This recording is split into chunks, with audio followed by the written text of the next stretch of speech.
po sabi ni Erwin Tulfo? Sabi, mag-move on na daw. Paano mag-move on? Kung bawat pag-ulan ay bumabaha, nakikita mo ba sarili mo? Ang promotor na yan, trilyon ang nawala sa pundo ng bayan. Napakalaki ng pagkakamaling ginawa ninyo. Dahil hindi kayo nakakasigurado na sa pagbaliktad ninyo, hindi kayo gugurgurin ng mga yan. Kung baguhin nyo man yan, nakakasigurado kami na hindi na yan totoo. Kahit paikot-ikutin nyo pa kami, hindi kami mga hangal, hindi kami mga tanga. Mga kapatid, kumusta na po? Kumusta po ba ang baha sa inyong lugar? Hindi po ba kayo naapektuhan? Sana naman po ay hindi at sa awa ng Diyos ay sana kayo ay ayos. At ayan na nga po. Dahil nga po sa mga buwayang kate, ano na po ang nangyari? Siningil na po. Siningil na ng kalikasan. Yan po ay nagpapaalala na habang pong may ulan, habang may bagyo at may baha, maaalaala po natin na anyang pong pondo para po dyan sa flood control na iyan ay dinambong ng mga kurakot. Kaya huwag po kayong malilibang dahil po may mga iba-ibang balita minsan na mga breaking news pa. Tulad po niyan kay Bato, sinabi na huli na. Tapos nagsabi ay hindi pa pala nahuhuli. Tayo po ay inililigaw at tayo po ay nililibang para po makalimutan natin ang tungkol po dyan sa flood control. Ay are na nga po binaha po sa bawat lugar dyan sa Pilipinas. Ay grabe pong pagbaha. Ay nanonood po ako ng mga video ay nakakaawa naman. Grabe. Akalain nyo po ba maaari ngang pong umuulan, bumabagyo, hindi po natin mapipigilan yan. Pero kung sakali po na yung pong pera na para dyan sa flood control ay hindi po ninakaw, maaari pong hindi ganyang kalala ang nangyari. Akalain nyo yun, pati po dun sa, sa Bacoor, yung SM Bacoor, grabe, talagang bumaha. Bagaman po binabaha po talaga yun, pero hindi ko po yung nakitang ganun talaga kalaking baha ang nangyari. Sobra po. Ang dami pong naapektuhan. Kung ginawa lang po ng mga sangkot, kung ginawa lang po ng kinauukulan, ang dapat nilang gawin para po sa pundong yan, sana po siguro hindi magkakaganyan at sana hindi kayo masisisi. Ay ay kayo lang nga maayos. Ano pa sabi ni Erwin Tulfo? Nung sabi, mag-move on na daw. Paano mag-move on? Kung bawat pag-ulan ay bumabaha, maraming naapektuhan, maraming napipinsala. Nakikita mo ba sarili mo? Ha, Erwin Tulfo? Tapos ngayon, ibinigay nyo pa ang pag-iimbestiga diyan sa ombudsman.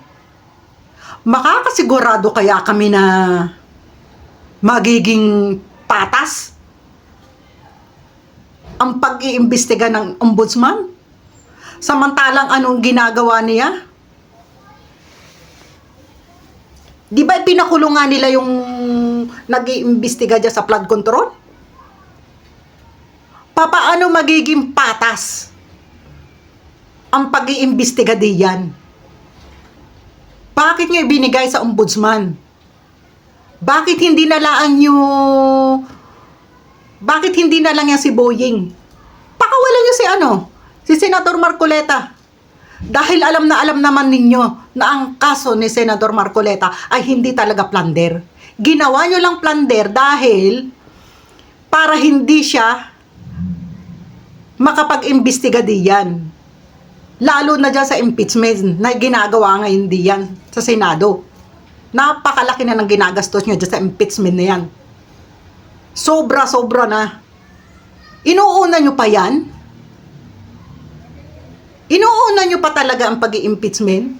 Kaya sadya sa mga baha-baha at naaapekto na paghihirap ng mga Pilipino. Kung pinakawalan nyo si Senator Marcoleta, ibigay nyo ang blue ribbon kay Senator Marcoleta para maimbestigahan at mapanagot ang mga taong tiwali at ang taong nagnakaw sa pundo ng bayan. Huwag ninyong pagtakpan kung sino man ang promotor na yan. Trilyon ang nawala sa pundo ng bayan. Marami na sanang nagawa ang perang yan. Marami nang natulungan ang perang yan sa trilyon na yan. Sinong nakinabang? Iilang tao lang na kung tutuusin, hindi kayo naghihirap. May pera din kayo. At kayo, na 4 na ex-marine na bumaliktad, hindi ba kayo nakukonsensya? Hindi kayo nakukonsensya sa ginawa ninyo? Nakita nyo ang pagbaha? Tapos ngayon, ini-spoil nyo pa ang mga taong pinagpagtatakpan ninyo ngayon at babaguhin nyo pa ang inyong mga statement? Kapalit ng kokonting pera? Kokonti lang yan dahil madali yang mauubos dahil hindi yan nanggaling sa mabuting paraan. Matatanggap nyo kaya? Ang bawat mga kasalubong nyo, hindi nyo alam, sa likod dinuduroan kayo? Kayo kaya ay may ipagmalaki ng inyong pamilya? Nang susunod na henerasyon, baka hayo nila kayong maalaala? Napakalaki ng pagkakamaling ginawa ninyo. Dahil hindi kayo nakakasigurado na sa pagbaliktad ninyo, hindi kayo gugurgurin ng mga yan. Tapos babaliktarin nyo pa yung mga sinabi ninyo. Hindi na yun mababago kasi naandun na yun sa utak ng mga taong nakarinig at nakapanood sa mga sinabi ninyo.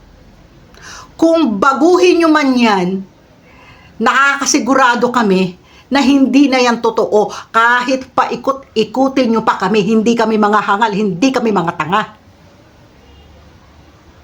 Nanghihinayang kami sa inyo dahil kayo ay ex-marine na dapat ay nagtatanggol kayo sa bayan natin. Pero anong ginawa ninyo? Naging kaisa pa kayo para bigyan ng sakit at sama ng loob, dagdagan ang sakit na nararamdaman ng mga mamamayan. Ang kanilang mga pagdurusa, naging kasangkapan pa kayo nila ngayon.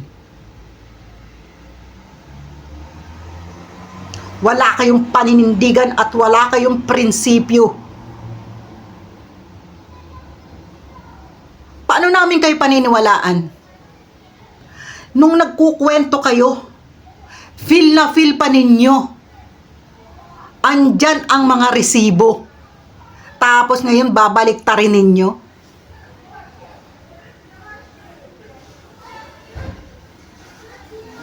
Tumalon man kayo sa pinakatuktok ng bundok, hindi namin paniniwalaan anuman ang susunod nyong sasabihin dahil alam namin na kasinungalingan lang ang sasabihin ninyo. Bravo sa Brave 14 na natitira. Nasa kanila ang simpatya ng mga Pilipino dahil sa kanilang panindigan at sa kanilang prinsipyo na kahit na ang kanilang buhay ay nanganganib pero pinaglalaban nila kung ano yung totoo. Pero kayo na 4 kayo, na 5 na daw ngayon dahil daw kay Gurami. Hindi ko alam kung sino yung Gurami. Sabi niyo nung isang marine ay si Valderrama daw yun.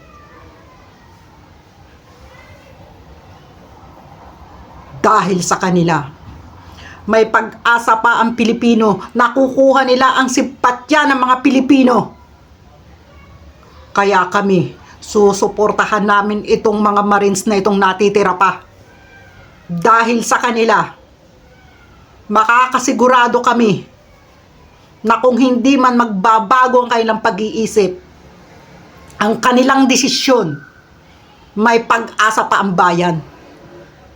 May prinsipyo sila, hindi kagaya ninyo. Ang pera na uubos, pero ang prinsipyo ninyo, ang inyong paninindigan, buong pamilya ninyo, hindi kayo ikararangal kahit ng inyong angkan at susunod pang henerasyon. Hindi kayo ikararangal. Dahil sa pera kayo ay nasilaw. Ano ang pinagkaiba ninyo sa mga nakurakot na yan? Na ipagtatanggol ninyo ngayon. Ano ang pinagkaiba ninyo? Isa na rin kayo sa kaparte ng mga nakurakot sa pundo ng bayan.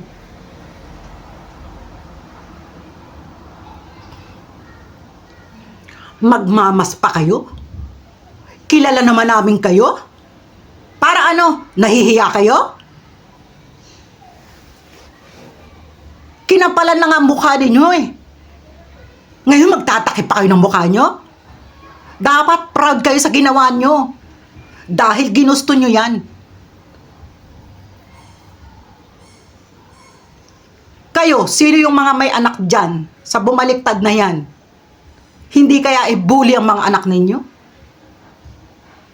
Nasasabihin yung tatay nila, pera lang pala ang katapat ng prinsipyo at paninindigan. Mr. Remulla, Mr. Boyeng Remulla, umaapila kami sa inyo na sana kung kayo ang mag-iimbestiga dyan sa flood control na yan, maging makatotoo kayo. Pwede pa kayong bumawi.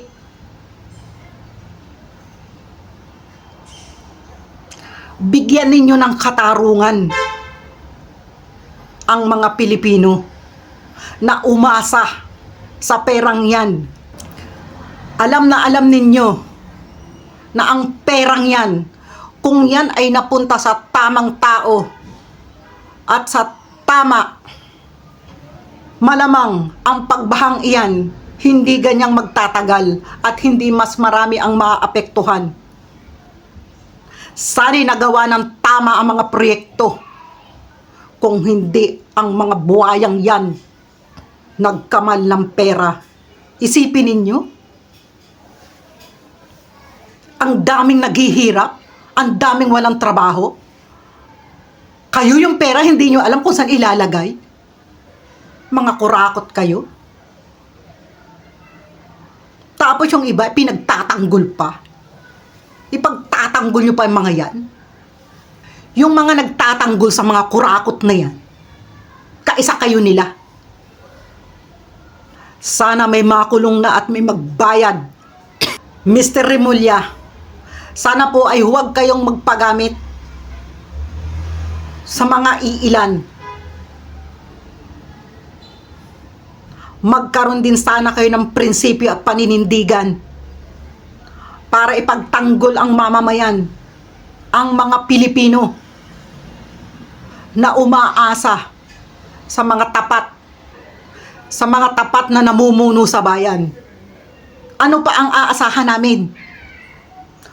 Kung ang matataas sa Departamento ng Batas ay wala sa tabi ng mahihirap.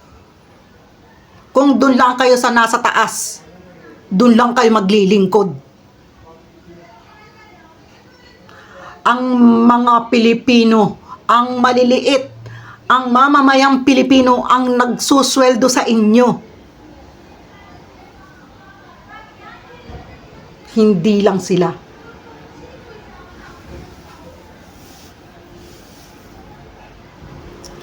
Tama na. Yang mga pagpapakulong ninyo sa hindi ninyo kapanalig, tigilan nyo na yan. Galit na ang mga tao. sa malaot madali, baka hindi na sila makatiis. At pagdating ng araw na yon, kapag nagkaisa na ang mga Pilipino, kapag sumubra na ang galit ng mga Pilipino, baka matanggal na kayo dyan sa inyong kinalalagyan. Dahil hindi na sila papayag sa mga nangyayari. Marami ang humihingi ng hustisya. Ang Pilipinas, bagsak na. Pati sa krimen, masasamang bisyo, dumadami na. Ang iniintindi ninyo, kung nakakurakot pa.